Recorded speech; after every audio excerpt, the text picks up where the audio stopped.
واقعی داشته. افراد داخل شاهنامه نه به عنوان تعداد یک، بلکه به عنوان 10 برابر در این زمان خودشون رو نشون دادن. مردان اسطوره‌ای تاریخ قابل باور شدن. یکیشون جناب داوره، سردمدار ایران. کاری رو که برای ایران کرد، اون ارق وطن پرستیش، اون حجم ساعت کارش که در جهان وجود نداره نفر دوم تا الان، نشونگر لای متون 1000 ساله شاهنامه قدیم بوده که من امیدوارم ادبیدانهای ما یا دانشگاه ادبیات آینده افرادی پیدا بشن شاهنامه دوم مدرن عصر حاضر رو شروع کنن بنوشتن و فکر میکنم این اتفاق خواهد افتاد. من مصاحب فدات بشم. من عذر میخوام که بعضی موقع مونولوگ میشم. نه الان متوجه شدم که موتور داغ شده بود و باید این حرفا رو میزدی. خیلی هم جالب بود، منم خیلی حال کردم با چند تا قسمتش، به خصوص خیلی باحال بود.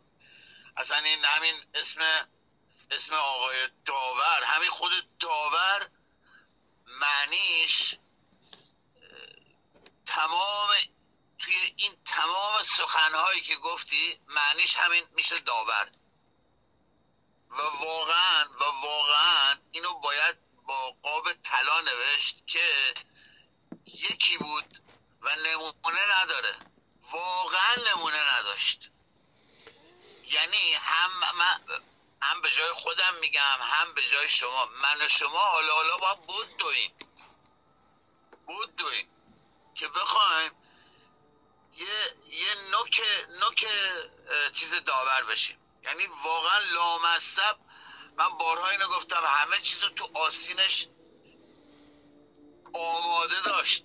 یارو از ایران زنگ زد، مال اطلاعات بود، میگفت این بابا بیا باید مال اطلاعات جمهوری اسلامی باشه که این همه چیز میفهمه، یا اینکه خدای مغزه، خدای استدلاله. گفتم داداش اون دومی هست.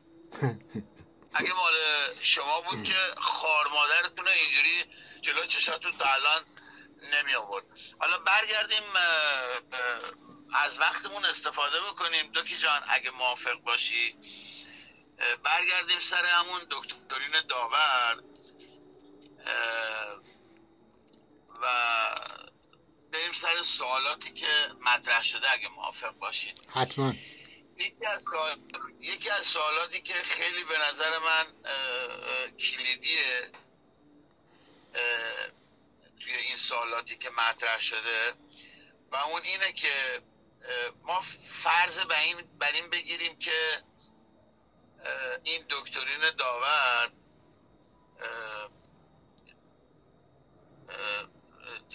اختراعی از شما، یعنی از دکتر رنگارنگی و اون اتاق فکری، و چون فقط شما که نبودی، خب خیلی دوستان دیگه هم هستن، لالا ما راجع به اون نمیخوایم الان صحبت بکنیم، شما هر موقع خودت صلاح دونستی میتونی توضیح بدی.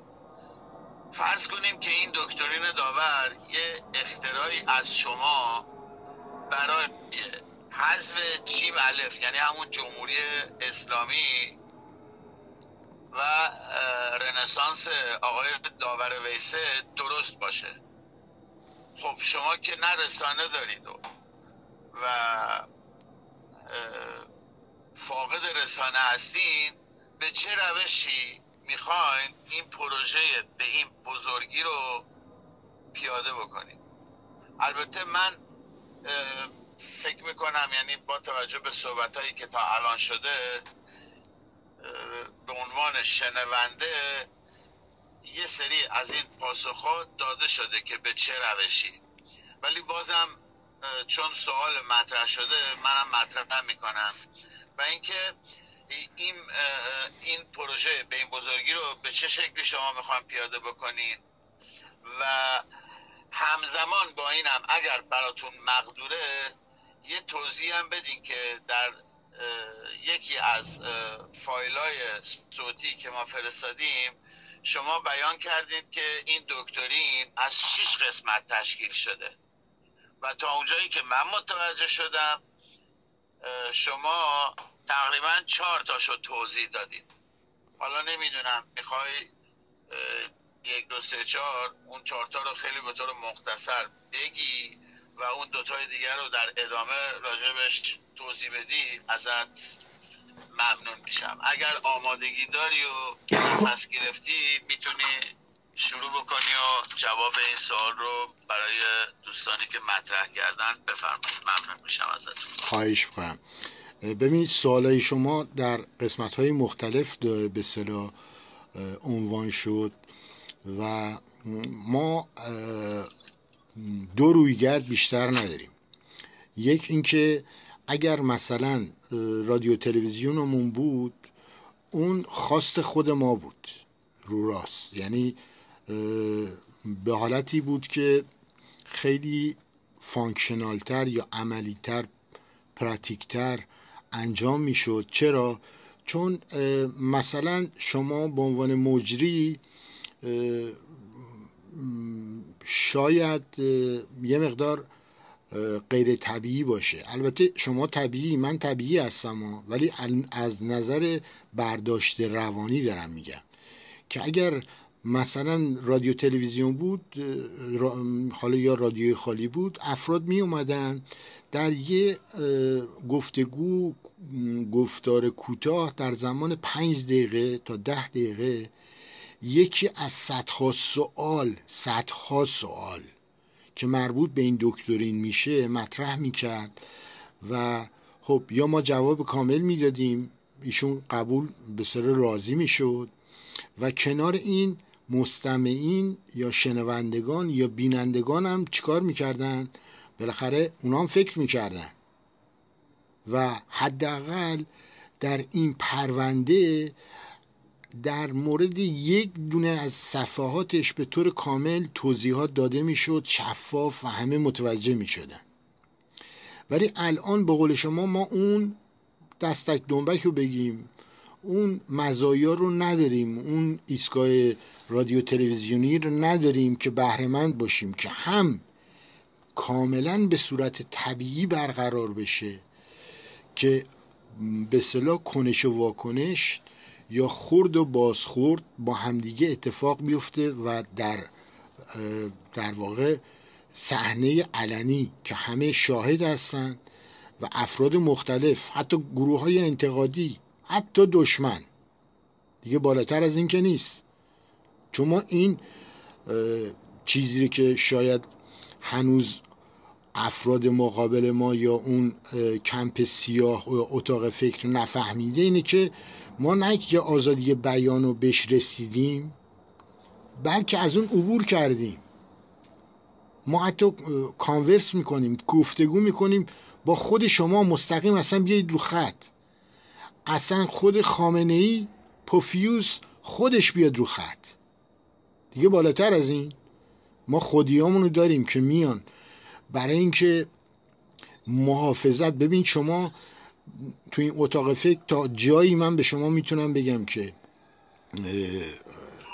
ملاحظات انجام شده که یک نفر چجوری، اگر حتی با اقتصاد درستش دارم میگم که بره یه بازار میوه فروشی به طبع و متانت و خواست و چه میدونم حال و هوای مزه‌ای که در فکرش و زبونش هست میوه انتخاب بکنه، این سیاستم، این اتاق فکرم تا اونجایی با ملت رو ملاحظه کرده و در نظر گرفته که آزادی داشته باشن و آزادی رو تحت تمام امنیت ها در دولت آینده داشته باشن. یعنی امنیت های اقتصادی، اجتماعی، به هر نحوش، فرهنگی، هر چی که شما در نظر بگیرید، قبل از اینکه دولت جدید باید تأسیس بشه این رو در میثاق ملی یعنی چی؟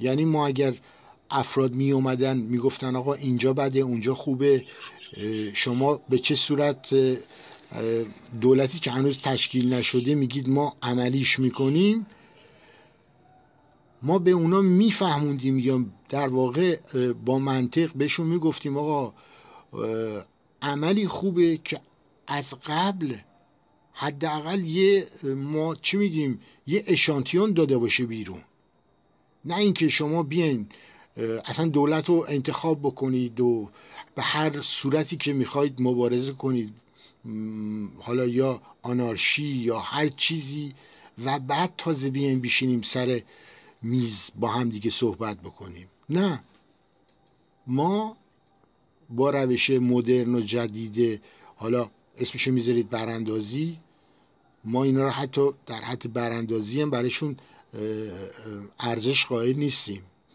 که کسایی باشن که ما حذفشون میخوایم بکنیم. و رنسانس ایرانی و یا رنسانس حالا ما شاید بگیم واقعی جهان رو با ایران میخوایم شروع بکنیم. یعنی چی؟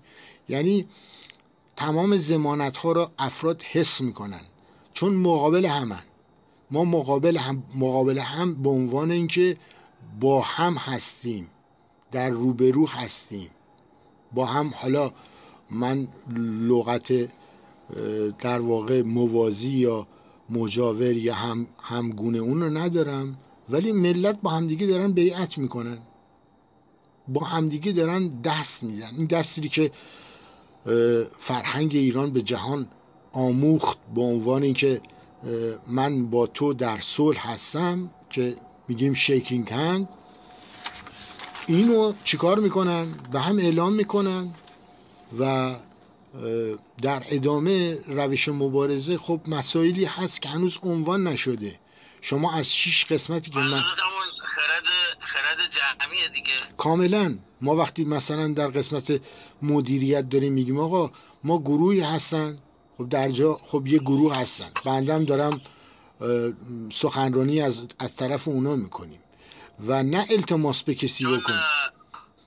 چون من فکر میکنم یه خورده برگردیم به صحبتایی که من نخواستم صحبت اون موقع قطع بکنم، برمیگرده به اینی که رسانه نداریم یا رادیو اینترنتی نداریم، پس بنابراین استفادهمون یا سودی که میتونیم از طریق خرد جمعی به وسیله همونی که گفتیم مثلا یکی زنگ بزنه 5 دقیقه فلان لپ مطلب و بگه، هزاران نفر زنگ بزنن 5 دقیقه 5 دقیقه صحبت بکنن، اینی که به یه نتیجه بهتری در یه زمان کمتری برسیم، نداریم اون رسانه رو متاسفانه. یعنی استفادهمون از خرد جمعی متاسفانه اومده پایین یا میاد پایین. خب اگه کلیش اینه. آره، من ببین برای که تقریبا در تکمیل اون 6 قسمت با شما صحبت بکنم، چون اون 6 قسمت حتی بعد از حذف این جیم الف آنوسی تمام طرحاشو داره. یعنی چی؟ یعنی کسی که قبل از براندازی یا حذف این حکومت نقشه و پلان یا طرح داره، حتی اون زمانی که داره این اتفاق میفته، یعنی اون زمانی که باید اعلام بشه آقا از این لحظه ملت یا مردم یا گروه‌های مختلفی که در سازمان‌های مختلف و نظامی و اداری و غیره هستن، اون لحظه‌ایه که باید رژیم رو چیکار کنن؟ بندازن سطل آشغال و خودشون جا رو بگیرن. برای اون لحظه کروشیال، بسیار بسیار حیاتی طرح داره برای استقرار حکومت بعد، که افرادی که آزاد میشن از زندان، کلن ایران، مردم ایران چه داخل چه در خارج، میان سمت هم با آزادی بیان، با راحتی و صحت کامل با هم صحبت میکنن، آشکارن. دیگه چیزی رو ما وقتی این حکومت نباشه تابو نداریم، ترس نداریم که حرفامونو میزنیم. برای اون زمان هم پلان داره این اتاق فکر، حرفهایی رو داره، هرچند که خودش کاری نیست.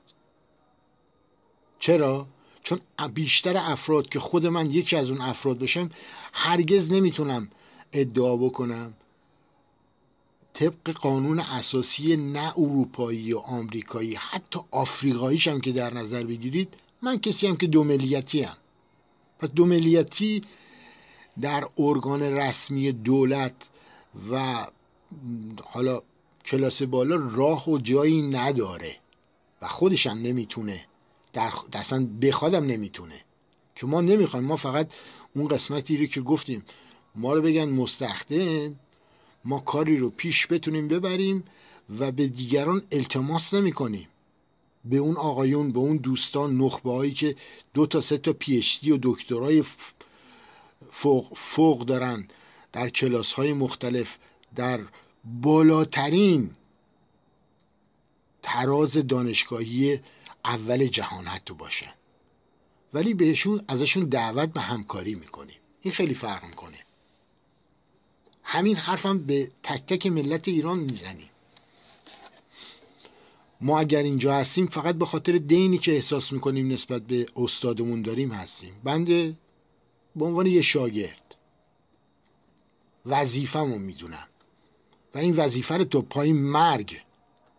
پای مرگ میرم و هیچ وحشتم ندارم، چون یا تو وفاداری وای میسی به اون حرفی و اعتقادی که داری پاش، یا نیستی. آدم توریستی هستی اومدی و فقط مثلا یه نمایشی بدی و بری کنار. نه، این انتخاب ملته. آپشنای مختلف داره، آدمای مختلف داره، گروه‌های حزبای مختلف داره. میخوان حزب ائتلاف کنن، باشه بکنن. ما که 10 ساله داریم نگاه میکنیم ائتلافی ندیدیم، گروهی با گروهی. حالا شاید الان یه چند نفرایی دارن 2 تا حزب از مثلا 200 تا حزب با همدیگه مثلا همخوان میشن که همدیگه رو چشم داشته باشن ببینن، ولی ما تمام این مسائل رو حاشیه‌ای میدونیم. تمام این صحبت ها و روش هایی که تا الان کسای دیگه گفتن برای ما اصلا حاشیه‌ای بیشتر نیست، به جز اینکه وقت خودشون و وقت ملت رو بگیرن کاری نکردن. البته مخالف هم نیستیم، بشینن با هم صحبت بکنن تو اتاق‌ها، تو روم‌ها، تو اسپیس‌ها، تو دور هم. چرا؟ چون یه قسمت از گفتگو همینه، بیشتر نیست.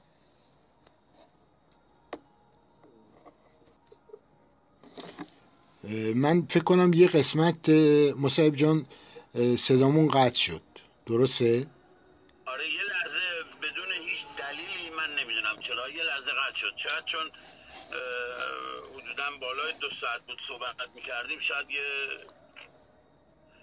قطعی یه چیزی اینجوری پیش اومد، نمیدونم به چه دلیلی. حالا مثلا شما میتونه ادامه بدین. اختیار دارید. من یه قسمتی رو که شما فرمودی برای پرچم، اگر اجازه بدی این قسمت هم توضیح بدم، چون این قسمت به نظر من خیلی قسمت مهمی است. ببینید، طراحی ما به صورتی که دست تمام سوء استفاده‌گرها یا اصلا تمام بهانه‌هایی رو که هر گروه، هر فرد یا این حکومت میتونه ملعبه دست خودش بکنه، این بهانه ها رو ازشون گرفتیم. یعنی چی؟ یعنی اینکه ما اگه گفتیم که پرچم توش نیست، به خاطر اینکه قسمت مبارزات عملی رو برای مردم یا تمام آحاد مردم در نظر گرفتیم که آقا تمام اون ما اسمشو میذاریم در واقع روش میگفتیم دیوار نویسی. برای اینکه کامل بهتون گفته باشم، خب دیوار نویسی رو ما گفتیم زرتوش یا رنگ آقای داور ویسه، افراد دیگه هم میتونن بنویسن ایران ما، ایران من، پندار نیک، گفتار نیک، کردار نیک، زنده باد ایران، خانه ام ایران، جانم ایران، ایرانم، ایران من و چیزی که به آزادی ایران ارتباط داشته باشه. آره، چون ما قسمت همگانی رو در واقع گفتیم. و شعار جدید، خامنه‌ای مستخدم، رئیسی مستخدم، وزیر چه میدونم فلان مستخدم. این یه شعار خیلی جدیده که کسایی که وطن پرست هستن دوست دارن، ولی اینایی که ضد ایران و نمیدونم فلان هستن به بد برداشت میکنن. چرا؟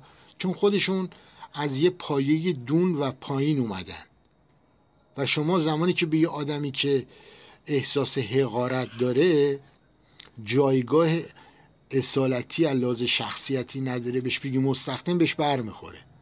ولی مستخدم واقعی خوشحال میشه بهش بگی.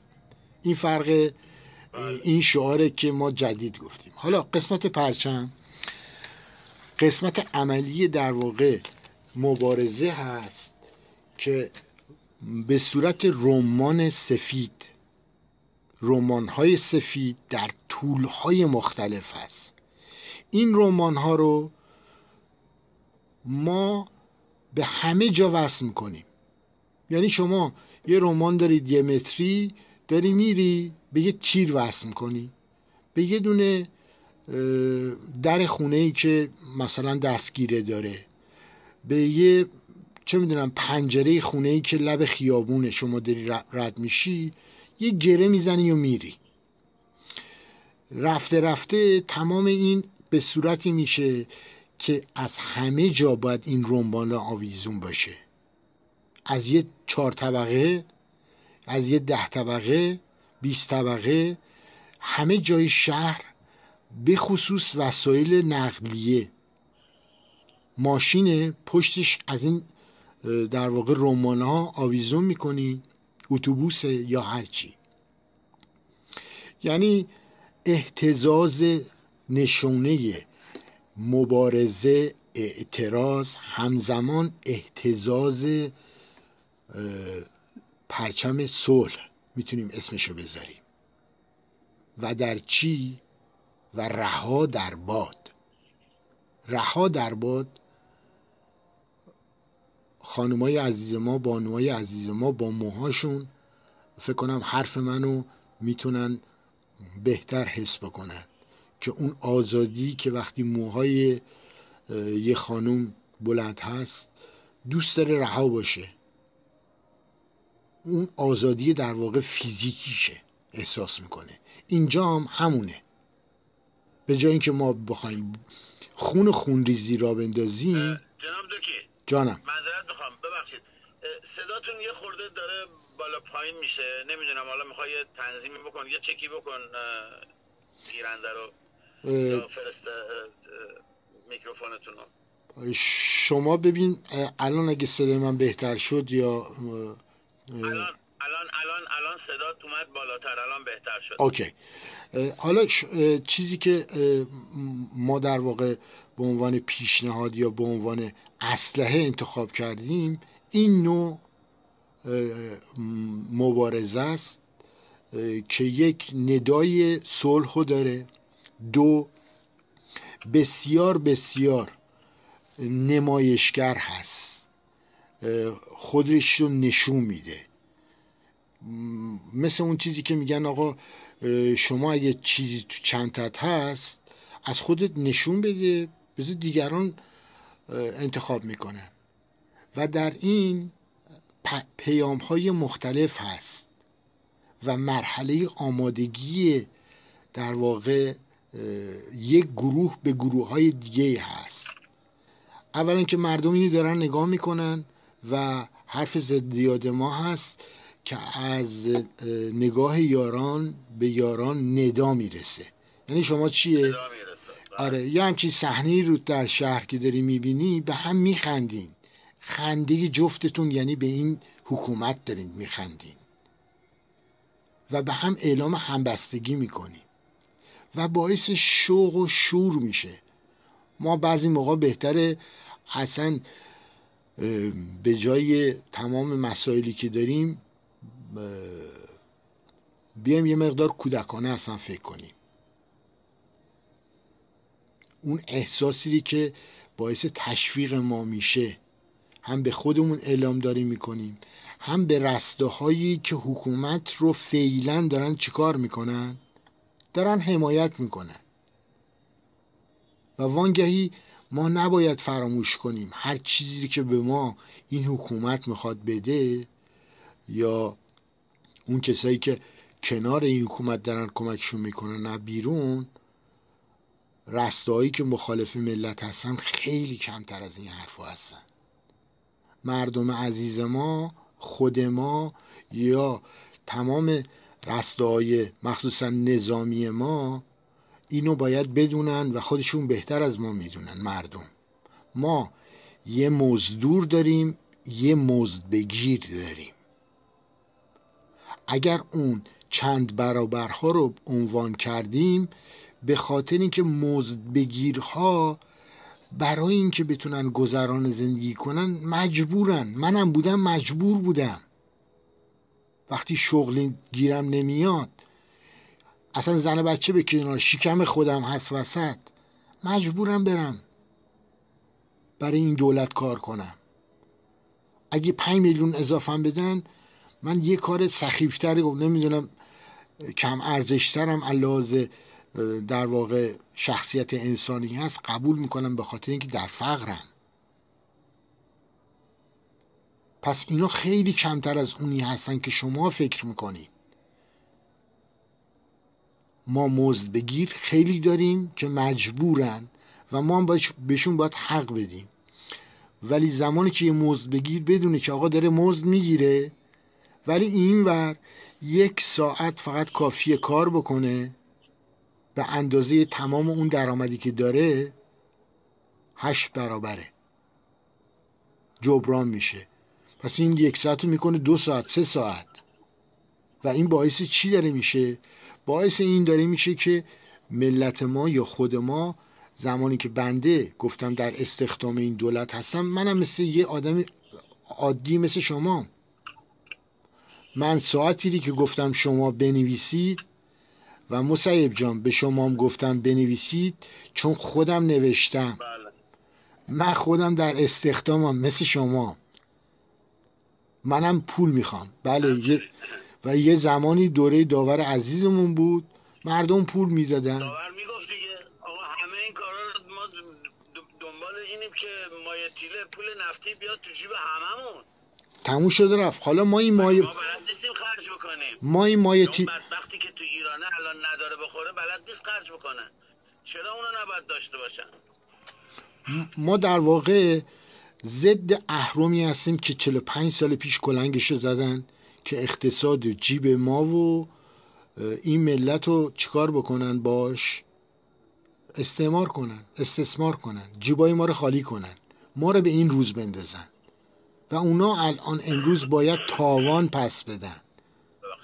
اختیار دارید. اون چیزایی که دزدیدن باید بیارن بذارن سر جاش، عذرخواهی هم باید بکنن. در دنباله پرچم اینو همه میدونن، خود ملت هم بهتر از ما میدونن. همه چیز به مردم داخل ایران بستگی داره. نوع دوم مردم ایران ماییم که تو خارجیم. من چه بخوام چه نخوام تمام گروه هایی که ادعاهای معذرت میخوام بیشتر از دهنشونو کردن و ارزش خودشونو کردن، هیچ کاری بچهای بیرون نخواهند کرد مگر در دنباله حرکتی رو که در داخل انجام بشه. و از این من بعد کسایی که خارج میخوان بلنشن بیان به همون نشونه‌ای که ما گفتیم پارچه سفیده به عرض 3-4 سانتی متر در طول 1 متر 2 متر 10 متر 5 متر 20 متر هر چقدر که هست، اینها همون اون پرچم، همون اون رمان که اگه پارچش هم نمیشه میتونیم به کاغذ سفید تبدیلش بکنیم، یعنی هر چیزی که نماد سفید باشه اونو به انگشتای دستشون میزنن میان در تظاهرات. زمانی که این دفعه میخواد این طبع مبارزه بالا بگیره از داخل، خارجی‌ها اینو حالا یا به انگشتشون میزنن یا به دستشون میزنن یا به هر چی که میزنن، هیچ پرچم دیگه ای نباید کسی بیاره که بگه آقا من عنوان شاهی دارم، من عنوان گروه فلانو دارم، چه میدونم جدایی طلبا، حتی کردا، هیچکی. این جایگزین تمام اون پرچم ها هست تا زمانی که حکومت جدید بیاد، تمام رسانه ها باز بشه، مردم گفتگو کنن و مردم در 45 سال که کمبود اطلاعات داشتن بتونن آزادانه یک شرکت کنن، دو مطلع بشن از اون چیزی که در سانسور، لوای سانسور بوده تا الان و وی پی ام بوده و غیره بوده. اون موقع مردم زمانی که اطلاعات پیدا کردن آگاهانه انتخاب میکنن. چه بسا اصلا یک مدلیستی، یه مخترعی بیاد یه پرچم جدیدی رو بده که تمام ملت خوششون بیاد. که ما حتی از پرچم‌های شاهنشاهی‌های مختلف که تا الان داشتیم، نه اینکه خوشمون نیاد بگیم نه آقا دنیا داره عوض میشه، ما هم عوض شدیم، این یه طرحیه که تو رایگیری آینده رایگیری نیست که اتاق فکر ما فکر کرده توی نماینده ها باید باشه. نه، هر بچه 16 ساله‌ای به بالا دولت وظیفه داره یه دونه اسمارت فون، یه تلفن هوشمند بده، با اپلیکیشن هایی که متخصصا درست میکنن رایگیری میشه. دوستان یعنی مسائل به قدری زیاده که مگه بخوام توضیح بدم نمیدونم، شاید به نظر من روزها یا هفته ها بخواد طول بکشه. ولی ما در بضاعت خودمون اون چیزی رو سعی کردیم بگیم تا الان یا امروز که شاید حرفامون رو شفاف گفته باشیم یا شفافتر کرده باشیم که از اون ابهامی که در وایس قبل بوده در واقع در بیاد. من در خدمتم مصعب جان اگر امری باشه. بسیار عالی. اگر که موافق باشی یه سوال دیگه که تکراریه قبلا پرسیدیم ولی بازم من چون برای خود من دقیقاً به عنوان شنونده مشخص نشده، یعنی هنوز دقیقاً متوجه نشدم، اگه ممکنه این رو هم تو هر زمانی که خودت میدونی به عنوان پایان برای این دفعه توضیح بدین تا به امید خدا ادامه بدیم کارمون رو در یک وقت دیگه اگر موافق باشید. موافق هستید؟ حتما عزیزم، خواهش می‌کنم. همین چون میگم الان بخوام سوالات زیاده بخوام مطرح بکنم خب زمان میبره. الان شاید حدوداً 1/4 سوالا رو ما تقریبا مطرح کردیم و بالای 2 ساعت تا الان وقت برده. ولی خب مسئله نیست، چیزی که ما فعلا الان داریم و از دستمون برمیاد همین وقتی که داریم ازش استفاده میکنیم دیگه بالاخره. البته خیلی از توضیحاتی که دادید من الان دارم به کل سوالا رو همینجوری هی ورق میزنم و مرور میکنم، میبینم که خیلی از توضیحاتی که دادی جواب خیلی از سوالات داده شده و امیدوار هستم که وقتی که دوباره اینا رو مطرح میکنیم فکر میکنم زمان کمتری مصرف خواهیم کرد برای جواب دادن اونا، یه مقداری برای شما شاید ساده تر بشه. ولی بازم ازت خواهش میکنم اگر ممکنه یه توضیح بدی که این پولی که هر کسی حقوق داره اینو یه خورده بیشتر شفافتر اینو برای من و شنونده ها باز بکن دقیقا این پول منبعشو ما فهمیدیم، اونایی که اختلاس کردن، اونایی که پول دارن و دزدی کردن و خودشون با پای خودشون باید بیان. ولی یه مقدار اینو برای من بیشتر بازش کن. حتما. چجوری ما میتونیم به این پول دسترسی پیدا بکنیم؟ چون محور اصلی، حالا به جز این دکترین داور، چند لحظه پیش هم گفتیم که داور میگفت که روی شاد میگفت ما آقا دنبال مایتیلیم، دنبال پول نفتیم. این پوله چجوری وارد اون سیستمی که ما الان یا شما الان توی این دکترین داور داری راجبش صحبت میکنی وارد دست من محتاج میشه؟ خب من اینو خدمتی ممنون میشم اگر اینو. خواهش میکنم. ممنون. من تا جایی که میتونم خدمتت بگم،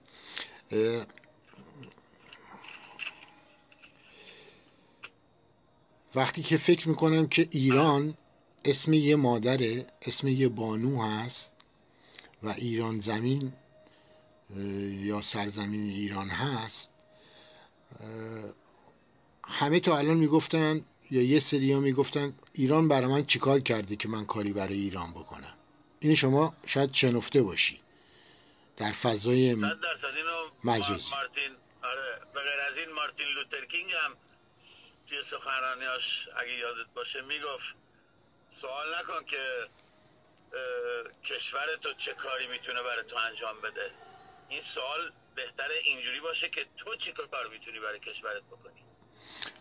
حالا من رفرنسی شما قشنگ دادی که در واقع جفت و جور میشه با اون چیزی که فلسفه فکری ما هست. آقا شما حرکت کن، ایران هم مادره هم مادر خرجه. مادر خرجه یعنی خرج تو میره، شما کارتو بکن، مبارزات و وظیفتو نسبت به این مادر انجام بده و مادر یه جایگاه خاصی در فرهنگ ما داره. فرهنگ اصیل ایرانی مادر خدای دومه، زاینده دومه، پرورشگاه انسانه و اینجا شما نگران نباش. الانی که با شما دارم صحبت میکنم حداقل 400-500 میلیارد اینا دارایی هایی رو دارن، آپارتمان هایی رو دارن، خونه هایی رو دارن که اصلا هیچکی توش نمیره و اینا. جانم معذرت میخوام، ببخشید جرقه خورد. شما خودت همیشه میگی جرقه رو تا زده میشه بگو که در نره. خب یه چیزایی هم تو ذهن و فکر من هست، یه دفعه میاد مجبورم که قطعت بکنم و بگم. معذرت میخوام. راحت باش. من سوال مطرح کردم که برای کسایی که دارن میشنون مشخص بشه. یه چیزایی رو خودم متوجه شدم تا الان، چون مدت هاست داریم با هم دیگه راجع به این مسائل صحبت میکنیم، برای من خیلی چیزا واضحه است. ولی الان این جرقه‌ای که به کله من خورد که دوست داشتم با شنونده هامونم در میون بذارم، اون اینه که بجز اینی که پولایی که اختلاس شده و یا همین آپارتمان هایی که از شما داری راجبش صحبت میکنی، که من حتی یه کلیپی هم دیدم خارج از تهران، چه آپارتمان های همه هنوز آماده است، خالیه، هزاران آپارتمانه اونجوری خوابیده اون برای آرارات. مثل این که شما از اون لامصب این کشور ما، این ایران عزیز ما، با وجود اینکه کامیون طلا و جواهر و پول و دلار و یورو و اینا خارج کردن و پول نفت دزدیدن، بازم لامصب داره. واقعا که ثروتمندترین کشور دنیاست. شما فقط بیا به این منابع ما فقط نگاه کن، فقط یک قلم من فکر میکنم گازمون رو نگاه بکن. اگه ما این پول گاز رو بخوایم حساب بکنیم ببین به چه سقفی میرسه. فقط یک قلم پول گاز. یعنی میخوام بگم که منابعمون هنوز که هنوز با وجود تمام این اختلاس‌ها و دوزی‌هایی که کردن، هنوز ایران ثروت داره که همه مایتیله دار بشن. شما عزیزم ببین اینا برای خودشون آرسنال میدونن، آرسن لوپن، معذرت میخوام، یعنی یه چیزی رو عنوان میکنن، بعد پشت عنوان که صحبت داره میشه میرن در رو میبندن میخندن به ریش ملت به حساب خودشونا. این چیزی رو که این آدم بی سواده، به نظر من حتی 6 کلاس هم سواد نداره، این رئیسی قاتل، اینی که عنوان میکنه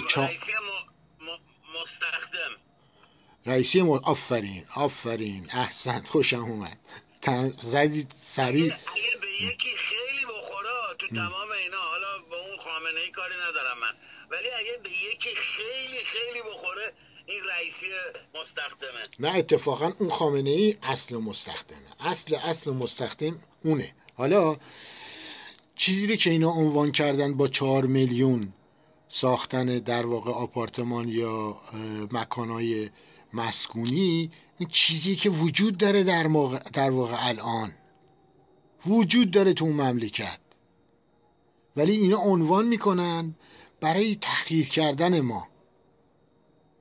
چون شما از مهندسای راه و ساختمان، نه اونایی که حتی کلانساز هستن، حتی از اون کسایی که 10 تا 5 تا خونه آپارتمان دارن میسازن همزمان، شما بپرس برای 4 میلیون آپارتمان چه لوجیستیکی میخواد، چه زمانبندی میخواد، چه بودجه‌ای رو میخواد لحاظ اقتصادی.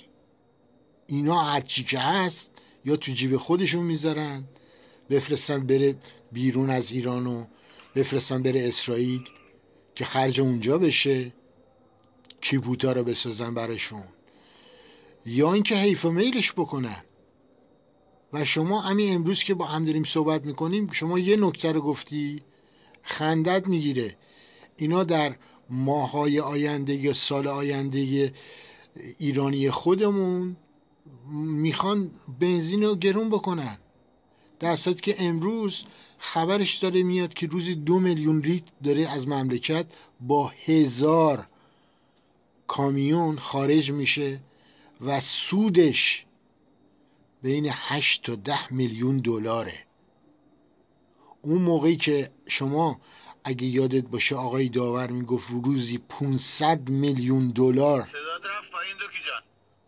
عذر میخوام، نمیدونم چی کار کنم. الان برگشت. آره بفرمایید. اون روزی که خدمت شما عرض میکردم داور زنده یاد میگفت روزی 500 میلیون دلار داریم ضرر میکنیم، مینیممش داشت میگفت، میدونست از کجا داری میگه. دقت میکنی؟ داور عزیز ما آگاه از خیلی چیزا بود، خیلی چیزها، ولی برای اینکه مراعات بکنه همه را افشا نمیکرد. دوست عزیز من، کسایی که توی گمرک هستن مثل آقای داور که میان، آفرین، پدرش گمرکی بوده. و شما از تمام مردم بپرس، از بین خودمون بپرس، ملت از همدیگه بپرسن، کسایی که شغل پدرشون رو انتخاب میکنن خیلی کمن، خیلی کمن. به خاطر اینکه ما اون سیاست گذاری های حالا حتی قدیم انگلیستان استعمارگر رو در ذهنها و روانها جاری نکردیم که از شغل نسل‌های قبلمون محافظت بکنیم، به طوری که الان اینا کارخونه‌هایی دارن که قدمتش 400-500 ساله. دوستای ما که تو انگلیس هستن بهتر این حرفو میتونن ترجمه کنن، تحلیل کنن برای مردم.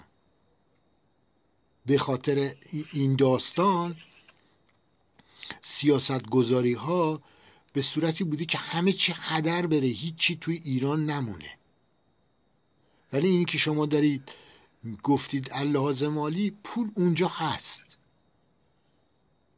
حدود 3 تا 5 تریلیون دلار دارایی اینها علاوه بر اون 40 تریلیون 40,000 میلیاردی که از نظر من 45,000 میلیارد تا الان دزدیده شده از ایران